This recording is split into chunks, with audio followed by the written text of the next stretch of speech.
much. Thank you naman, may time ka pa for us. Oo naman. Maraming salamat din for, giving me the opportunity to thank everyone who attended and stuff like that. Hindi pa rin ako makapaniwala sa nangyari last June 1. I can't believe it's been 2 weeks. Yun na nga eh. So, kamusta yung feeling? Like, sabi mo nga, 2 weeks na, tapos nangyari talaga yun, ang dami mong fraud numbers, nagawa niyo lahat, pinag-usapan talaga, puno yung Araneta Coliseum. So, lahat doon ginawa mo at what age? 23 years old? Yeah. Oo. Siyempre, it's always been a dream of mine na magkaroon ng isang solo concert sa Araneta Coliseum. Kasi ang dami ko nung napanood na singers, performers, ever since I was young na nagko-concert doon. Tapos sinisigaw nila yung Araneta! Gano'n. So, sabi ko talaga, sa 10th anniversary ko, gusto ko rin maisigaw yun. And I didn't even expect it to happen on my 10th. Kasi wala po talaga akong plano. Parang, yan, yung Star Music talaga, tsaka Star Magic yung nagsabi na, no, we have to celebrate your 10th. Tapos sabi ko, sige po, pero alam mo yung malaking venue, yung super grand. Sa 10th mo? Yeah, ayun, sila yung nagsabi talaga na hindi kailangan Araneta or MOA lang yung mga option mo. So I was like, no! Grabe, so yun po. And now it's, it finally happened and it's still sinking in. Yeah. At ngayon naman, kitang-kita mo, di ba? Buti na lang pinush mo talagang Araneta kasi sold out pa. But of course, for everyone's information, this is not the first time you had a sold out concert. Isang malaking venue, di ba? Nakapag-sold out concert ka na rin sa, like, sa MOA Arena before. Pero ito yun nga, sabi mo, iba rin talaga yung sa Araneta, di ba? Kasi napapasigaw ka ng, what? Paano mo ginawa yung moment mo sa Araneta? Sa opening speech ko, sabi ko talaga, tagal ko nang hinintay itong moment na to. Good evening, Araneta! Sabi ko, saan pa na ng feeling? Isa pa nga.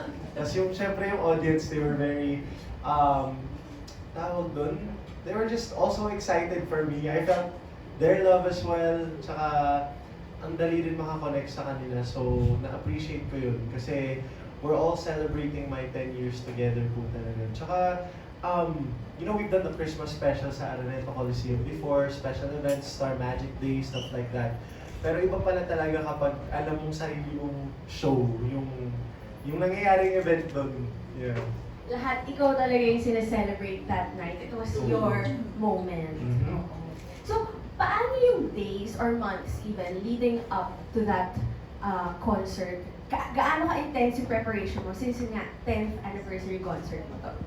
Ako, kasi I already knew what my schedule was gonna be like during the months of May tsaka June. So, alam kong may mga schedules na hindi na mai-move around. So, talagang nirequest ko po na, can I start doing my rehearsals early, especially for dance? Kasi mas stress ako sa mga prods ko na may sayaw kaysa may kanta. Kasi syempre yung memorization, parang second nature na sa pagkanta eh. But with dance, it's different. So, May pa lang nagsimula na ako sa dance rehearsals. And then, may mga ilang weeks akong hindi nakakapag-prep for my own concert because I was doing other shows here and abroad also. So, ayun, I just wanted to get a head start din po kasi para hindi ako mabigla pagbalik ko galing from, at the time, Germany. So, yeah, I just wanted to be prepared talaga kasi syempre hindi biro yung Araneta Coliseum tapos alam mo yung ang dami kong iniisip, ina-overthink ko paano kung magkamali ako sa sayaw ko, sa kanta ko, paano kung magkasakit ako because of all the stuff I'm doing in between rehearsals. So yun.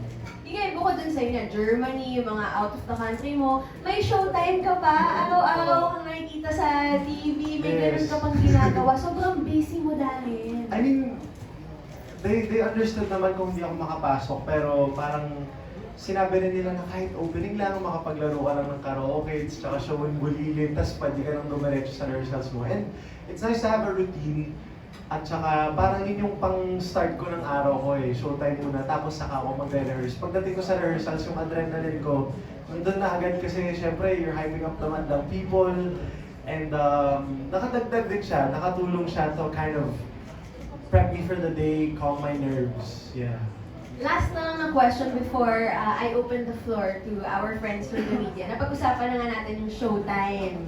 And of course, isa sa mga naging special guests mo sa iyong concert ay si Meme Vice. Yes. So, how hands-on were you sa pagplano ng magiging flow, yung mga magiging guest mo? Dahil ba naging part ka ng Showtime family, kaya parang mas nabulungan mo si Meme Vice, uy, guest ko naman sa akin. Actually, hindi. Si Ate Vice isa sa mga sumusuporta na sa career ko ever since after The Voice Kids. Yung lagi siyang nandyan giving me tips, not just for my career but also my personal life. Kasi talagang vocal siya sa akin na, alam mo, isa ka sa mga taong pinoprotektahan namin. Like, I will always stand up for you pag may nag-api sa'yo. Mga ganun. So, I've always felt Ate Vice's love. Very genuine siya as a person. Tsaka, ayun, sa 10th year ko gusto ko naman ding maimbitahan siya. Because I've guested in her concerts before. Tsaka syempre sa mga shows niya, GGV, Showtime, and now, I wanted her to be part of my 10th anniversary din. Kasi naging parte naman din siya ng journey ko in showbiz, si Ate Vice.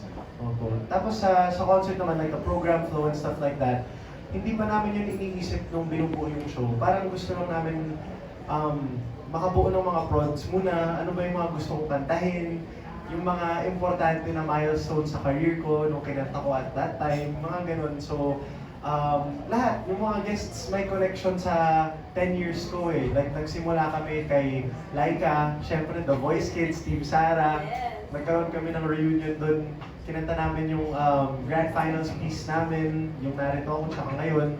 And then syempre, sumunod doon yung mga some of the country's best balladeers. We have Tito Ogie Alcacid, Kuya Eric Santos, and Tito Gary Valenciano. So, I was just so happy to be with them on stage kasi syempre itong mga artists na to, people I look up to ever since I was a kid. Tapos, alam niyo po yung hindi sila walang dalawang isip na umuo sa pag-guest ko sa concert ko. Lahat ng mga guests very supportive. And with that concept naman, parang yun nga, parang nakakasama ko sila sa ASAP din. So, they've already been there. They've been part of my 10 years also. And then, we also had my family who surprised me. Siyempre, sila yung pinakaunang mga sumuporta sa akin 10 years ago, even before I joined The Voice Kids. So, it was really nice. Doon ako pinaka-na-touch. It was one of my favorite moments in my concert, yung sinurpresa nila ako on stage and then they sang with me. Yun na nga, kasi si Darren, di ba, sobrang professional, talagang top of your game lagi when you're performing, super professional. We don't usually see you get emotional. Yun nga. Kasi talagang focus ka, perfect ka lagi. Pero dito talaga nakita namin yung human side mo, Darren. Parang naging emotional ka dito. Oo, te. As in, yung pinipigilan ko pa eh. Tapos dahil pinigilan ko, mas lalo siyang